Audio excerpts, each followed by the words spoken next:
This actually might be a quick one, which is unusual for me, as you know. 3 hours later. I'm not kidding. This is like slasher ASMR. It might be the only slasher on earth that I've ever seen that actually lowered my heart rate, which is crazy for a slasher. It's the new experimental art house horror from first-time director Chris Nash. It's called In a Violent Nature. You've probably heard about it. It's been doing the rounds the last couple of months. It only just got to Australia, which is why I'm sort of jumping on it late. But I finally got to see it. Now, the reason this might be a short review is because there's really not that much to talk about. And I don't mean that as a slight. This is like if you took those like meditative, calming hiking videos that those like people from Oregon do, where they like walk through the woods and shit, but you did them from the perspective of hockey mask aficionado Jason Voorhees. That is what this movie is. I think this will probably be the Skinamarink of this year, in fact that it's going to be highly polarizing. Some people are going to fucking love this film and ride or die for it. Some people are going to hate this film and think it's boring. I think this is better than Skinamarink. I did not like Skinamarink. The reason I did not like Skinamarink is because you couldn't fucking see anything. You get to see things in this. You get to see everything in this. In fact, the problem most people will have with this film is the fact that they show you too much. They show you not only the kills in brutal, gory detail, which I loved, but they show you the killer walking to the kills, setting up the kills. They show you everything to the point of where I think most people are going to be like, what the fuck? I don't want to see, like, just give us the good bits, bro. I think that's where a lot of the conflict around this film is going to be. When I started looking at my list of movies to cover this year, Terrifier 3 was on it, right? Terrifier 3 is coming out at the end of this year, and I thought, there you go, kill of the year, pretty much confirmed. Art the Clown can do no wrong. There is a kill in this. It's one of the best slasher kills ever. Like, Art the Clown is going to have to go way, way, way above his usual stick to beat the fucking kill in this. I'm not going to spoil the kill. It's beautiful though, and it occurs on a cliff. It is everything you want from a slasher kill. It is beautiful, it is creative, it is fucking brutal. It's so over the top, it's so unnecessary. And it's art. It's fucking art. That is the level of this kill. My entire theater was laughing while this kill was going on, while we were watching like one of the most fucked up things I've ever seen on screen.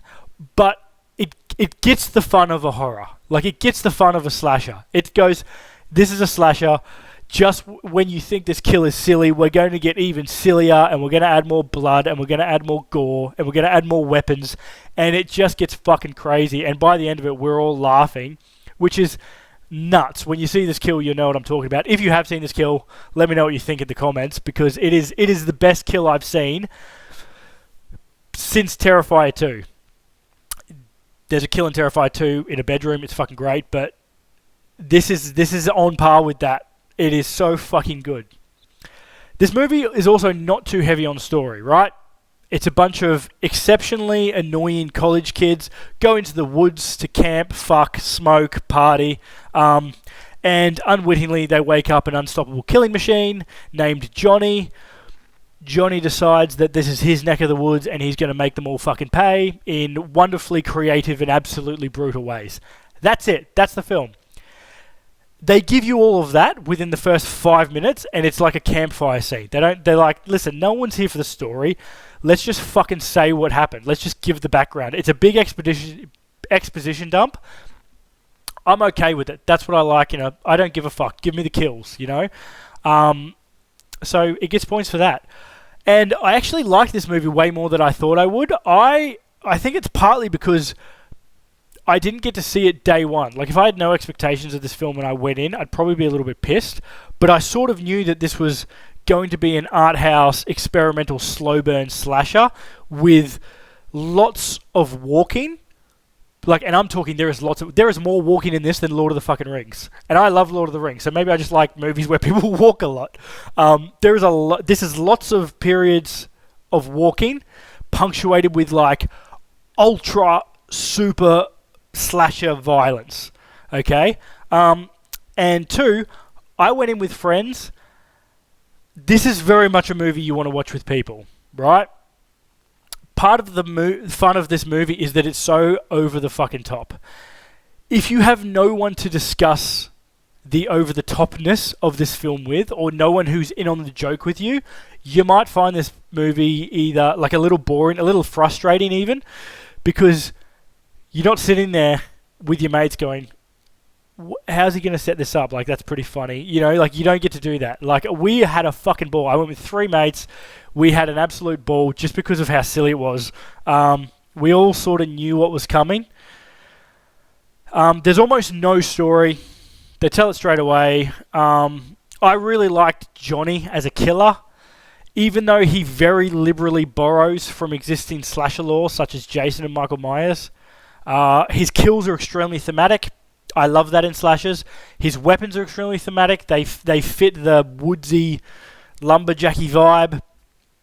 They give you a very, very brief glimpse at not only his face, but a bit of his personality. And it was nice, to be honest. I was actually glad. I think it added to it. Sometimes I get annoyed when slashers try to give too much personality to the killers, because it's I don't need that. I don't need it. It's a slasher. Let them just be a fucking mindless killing machine. I am okay with it. But I actually did enjoy it in this one. It added... They didn't dwell on it too much. They didn't try to make him some traumatic character from... No, they were just listen, this is his deal. I liked that. Now, like I said, this is very much it's very much based in nature, and the shots of the nature in this movie are fucking exquisite. This is travel documentary level cinematography, nature cinematography. This could be you know how you used to get those moving screensavers on the older versions of Windows, and they'd be like a video? It's sort of like a nature version of that. It's fucking exquisite. And then there's just... I was waiting for some linen-covered, patchouli wearing, smelling person to come out and tell me about fucking earthing or butthole sunning or some shit, that is the level of nature photography that is going on in this, except there's just a fucking killer walking around murdering people every 10 to 12 minutes. That is the vibe of this movie. And the main thing that people are going to struggle with in this film is that 12 minutes of walking worth the kill? Right? There's 7 or 8 kills in this whole 90-minute movie. So if you're not happy to sit there for 9 or 10 minutes watching a guy slowly, and I mean slowly, Johnny takes his time with all this shit, tramp through the woods, slowly zoom in on a target, and then plan his kill and then execute it. If you don't want that 10 minutes for that 5-minute kill, this is not going to be the film for you. You have to be comfortable sitting through long periods of an action, and I get it if you don't want to do that. I completely get it. But that is part of this horror experiment. There is also no tension in this movie until the last 10 minutes. When you think about it, all the tension that occurs in slasher films are because you don't know where Jason is. You don't know where Michael's going to pop up next. Every door that opens, every zoom out shot, every sheets on a clothesline scene, you are expecting one of them to pop up out of nowhere and kill someone. You know where Johnny is at all times. In fact, your whole focus is where Johnny is. So that completely takes the tension out of the film. You do not get tension until the last 10 minutes where it switches perspective. People are going to struggle with that, and I completely understand it, because once again, this is a slasher that actually lowered my heart rate, because I found the crunching of Johnny on the footsteps on the leaves to be quite relaxing. You sort of, the joy of this film is the actual kill sequences themselves and trying to guess how Johnny is going to take these people out. Like you sort of look for environmental clues and go, oh, he's going to use that piece of equipment to do this. It's a bit of Cluedo, you know. Colonel Mustard in the library with a candlestick. It's that. You're doing that while you're watching this. The ending also doesn't really give any finality. And I know the director did that to subvert expectations. It fucking pissed me off a little bit because, and it's an experimental movie. I get that, but if you want slasher fans to like jump on this, my thinking is make the movie like 90% experimental, which is what he has done here. Like The Walking's very like The Walking. Hey, we're gonna show you in real time all the travel time, all that shit. Make the last 10 minutes follow somewhat conventional slasher setups then. Like actually show us a finale. Actually show us a showdown. Because if you make it too... like it's almost not a slasher. Right? Whereas I think if he went and made... if there was a showdown or a escape route, like... if there was something like that, we would be more on board. If you are into somewhat experimental horror though, and you like the weirder side of horror, this is worth your time. It's worth the time just for the experiment. I could not recommend Skinamarink to people because I was like, this is too fucking weird. And I didn't enjoy it because I didn't get to see anything. I feel better recommending this one, and that is because you actually see stuff. There is a lot more stuff to actually like about the film. I'd recommend watching this if you like experimental horrors. Skinamarink, Hagazusa, they're the weirder ones. It's a weird film. It's weird. It's fucking weird. If you watch horror to cheer the gore, this is for you. This is 100% for you. This whole movie is based around, are the kills worth the time investment? That is what this is, and for me it was. If you like to support first-time directors taking big swings, that is what this is. This is a huge fucking swing from a first-time director. I like that they're making this shit. Is it going to be the best film of the year for me? No. But big swing, first-time director, I'll always support that shit. I don't recommend watching this if you hate slow burns. This is like beautiful 4K trail cam footage punctuated with kills. Okay, so if that is not for you, stay away. If you hate slashers, stay away. If you hate gore, big old warning. One of the goriest kills I've ever seen, ever, is in this film. Lots of them are. There's actually lots of gory kills in this film. Gore, do not go in. No. No entry. No gore. There's so much gore in this film.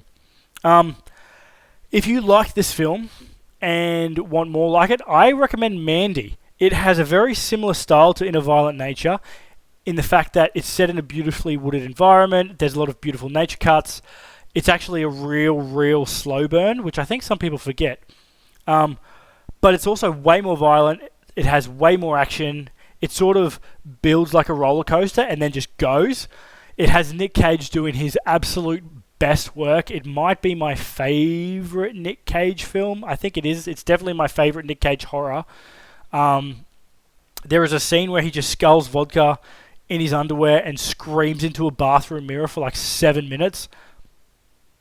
So good. It's so good. Highly recommend Mandy. So if you liked In a Violent Nature but wish it had more action, Mandy's your call. If you love the kills in this but wanted more kills, wanted it to be a bit funnier, wanted it to lean into the comedy of slashers a bit more, Terrified 2. Damien Leone, he's the director. He used to be a visual effects and gore hound. He's a gore guy. He does gore better than basically anyone making movies at the moment. He fucking crushes it. It's just so... the kills are fantastic. Art the Clown's a hilarious villain. He's one of my favourite slasher villains now. I think he might be my favourite slasher villain. I love Art the Clown, and I fucking hate clowns, so that tells you something. But the kills are just so good. They're undeniable. They're fun. It's a fun movie. There's almost no story, but who gives a fuck? It's a delivery system for gore. If you like kills, Terrifier 2.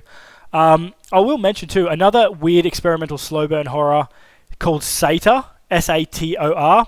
It's really good. It's about a family whose grandmother, she like has dementia or something, and she starts doing all these like automatic writings and possession. She looks like she's possessed. All this weird shit starts going on with her, and one of the sons basically goes out to the woods to go hunt the thing that he believes possessed her. It's almost like it's trail cam footage. Almost the entire movie is set through trail cam footage, and it's not violent, but it's super creepy, super experimental, and for me, it's a better version of Skinamarink. As always, thanks for watching. I love you all, and I appreciate every view. I'll see you next week for another review. Peace.